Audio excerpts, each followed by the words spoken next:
13 number प्रश्न है, सिद्ध कीजिए कि उस त्रिभुज की परिमिति 12 इकाइयाँ है जिसके शीर्षों के निर्देशांक 3, 4, 0, 4 और 3, 0 है।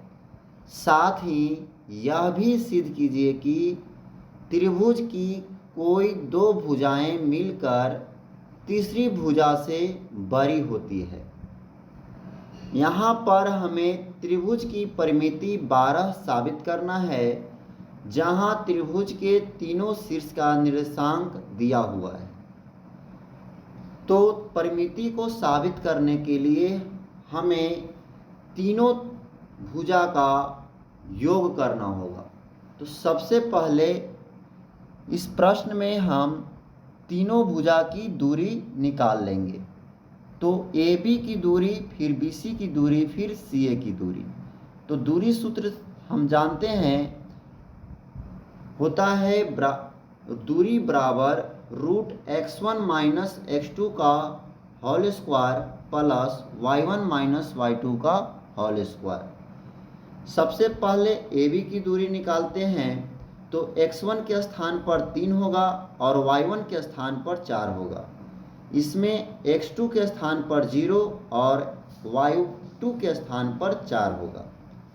तो यहाँ लिख सकते हैं बराबर में √3 माइनस 0 का स्क्वायर प्लस 4 माइनस 4 का स्क्वायर बराबर हो जाएगा √3 का स्क्वायर प्लस 0 का स्क्वायर।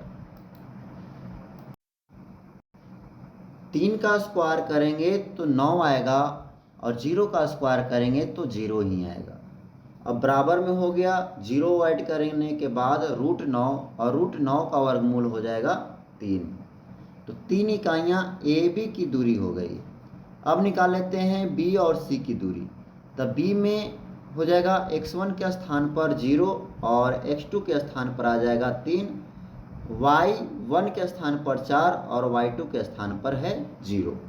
तो इस तरह से लिख सकते हैं फॉर्मूला बेस पर बराबर √0 माइनस 3 का स्क्वायर प्लस 4 माइनस 0 का होल स्क्वायर बराबर √-3 का स्क्वायर प्लस हो जाएगा 4 का स्क्वायर बराबर में लिख सकते हैं √3 का स्क्वायर 9 प्लस 4 का स्क्वायर 16 बराबर हो जाएगा √16 में 9 को ऐड करेंगे तो रूट हो जाएगा 25। 25 का वर्गमूल करते हैं तो 5 इकाइयाँ आ जाता है, यानी कि BC की दूरी आ गया 5 इकाइयाँ। अब हमें चाहिए CA की दूरी। तो CA का दूरी निकालने के लिए हम C और A के बिंदु के निर्देशांक पर इसको रखेंगे।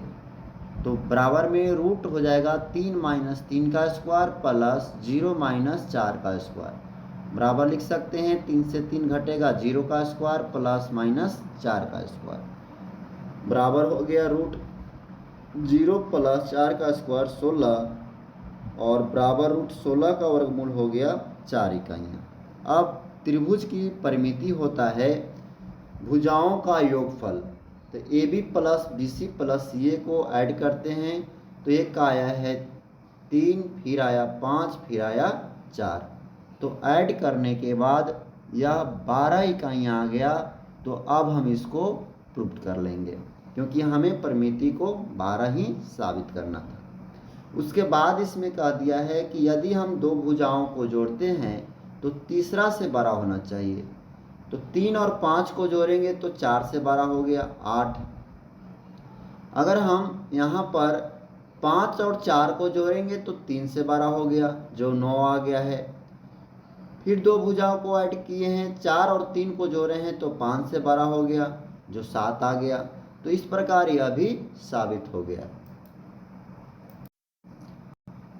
नेक्स्ट 14 नंबर है, सिद्ध कीजिए कि बिंदुएं 0, 2, 3, 1 और 1, -1, 1 समद्विबाहु त्रिभुज के शीर्ष है।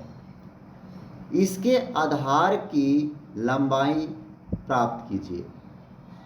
हमें इसे समद्विबाहु त्रिभुज साबित करना है। तो समद्विबाहु त्रिभुज में सम मने बराबर, द्वि मने 2 और बाहु मने भुजा। जिस त्रिभुज की दो भुजाएं आपस में बराबर होता है उसे कहते हैं समद्विबाहु त्रिभुज। तो तीनों त्रिभुज शीर्ष के निर्देशांक दिया हुआ है, तो इस निर्देशांक को पहले लिख देते हैं 0, 2, 3, 1 और 1, -1। अब यहाँ दूरी सूत्र का प्रयोग करके सबसे पहले ए बी का वैल्यू निकाल लेते हैं। तो ए बी का हो जाएगा x1 - x2 का स्क्वायर यानी 0 - 3 का होल स्क्वायर प्लस 2 - 1 का होल स्क्वायर। तो इस तरह से होगा -3 का होल स्क्वायर प्लस 2 में से घटेगा 1 का होल स्क्वायर, बराबर में लिख सकते हैं 3 का स्क्वायर 9 प्लस 1। तो यहाँ पर आ गया 9 और 1 10 यानी √10 इकाइयाँ। उसी प्रकार हम A से लेकर C तक की दूरी निकालते हैं। तो यहाँ पर हो गया 0 - 1 का होल स्क्वायर प्लस 2 - -1 का होल स्क्वायर, बराबर में हो गया √-1 का स्क्वायर प्लस यहाँ पर माइनस प्लस 1 हो गया था, तो 2 में 1 ऐड हो जाएगा 3 का होल स्क्वायर। अब इस तरह से बराबर में हो गया 1 का स्क्वायर 1 प्लस 3 का स्क्वायर 9, बराबर हो गया √10 इकाइयाँ। तो यहाँ पर हम देख पा रहे हैं कि AB और AC दोनों आपस में बराबर हो गया, इसलिए अब हम लिख सकते हैं कि त्रिभुज ABC एक समद्विबाहु त्रिभुज हुआ। अब इसको प्रूव कर लेंगे। अब पुनः हमें आधार का भी वैल्यू निकालना था, तो BC का वैल्यू निकालने के लिए B और C निर्देशांक से दूरी सूत्र का प्रयोग करके वैल्यू निकालेंगे। बराबर यहाँ पर हो जाएगा 3 - 1 का स्क्वायर प्लस 1 - -1 का होल स्क्वायर। तो 3 से घटेगा 2 बचेगा, तो 2 का स्क्वायर प्लस यहाँ पर भी माइनस प्लस 2 होगा, तो 2 का स्क्वायर लिखेंगे। तो इस तरह से 2 का स्क्वायर 4 प्लस 2 का स्क्वायर 4 हो जाएगा, बराबर में आ गया √8। √8 का वर्गमूल लेते हैं तो हो जाएगा 2√2 इकाइयाँ। तो इस तरह से इसका राइट आंसर प्राप्त हो गया।